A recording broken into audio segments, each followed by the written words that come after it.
Homemade organic বড়ি আর কি। কেমন হচ্ছে? একটু বোচা বোচা হচ্ছে। কিরে কি করছিস? এই যে বড়ি দিচ্ছি, এই যে ডাল কাটানো আছে, এবার একটা একটা করে বড়িগুলো দেওয়া হচ্ছে। এইখানে একটা বাটিতে আছে ভরা, আর ওইদিকেও একটা বাটিতে ভরা আছে।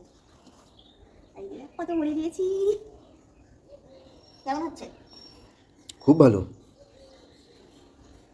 একটু বোচা বোচা হচ্ছে নাকগুলো, মানে মার মতো মানে অত মানে সেই না কিছু সুন্দরী বড়ি দিতে পারি না, বাট স্টিল মানে হচ্ছে তো। এসেছিলাম পুরো চারদিকটা না, মানে এত কুয়াশা ছিল, এই তো মানে জাস্ট রিসেন্ট রোদটা উঠলো। আর যখন থেকে আমি এসেছি, এই যে পাহারাদার চলে এসছে এখানে, সারাক্ষণ বসে আছে। ও হচ্ছে আমার বলি পাহারাদার।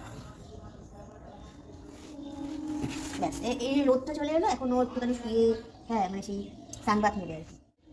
আর এগুলো কিন্তু আমরা একদম হোমমেড অর্গানিক বড়ি আর কি, মানে যেটার মধ্যে ওই মেলায় যে বড়িগুলো হয় সেগুলোর মধ্যে তো অনেক কিছু, শুধুমাত্র মানে কলাইয়ের ডাল বা বিউলির ডাল যেটাকে বলে, তো শুধু সেটা থাকে না, তার মধ্যে অনেক রকম মিক্সচার থাকে। তো যার ফলে কি হয়, ওই বড়িগুলো না টেস্ট খুব একটা আর কি খোলে না, মানে যারা অরিজিনাল হোমমেড বড়ি খেয়েছে তো তারা বুঝবে জিনিসটা, তারা আমার সাথে মানে 100% এগ্রি করবে। তো এই বড়িগুলো কী হয়, হ্যাঁ একদম মারাত্মক টেস্ট হয়, মানে যে কোনো তরকারিতে হোক, বড়ির তরকারি হোক। তো আমার বড়ি পার্সোনালি ভীষণ ফেভারিট।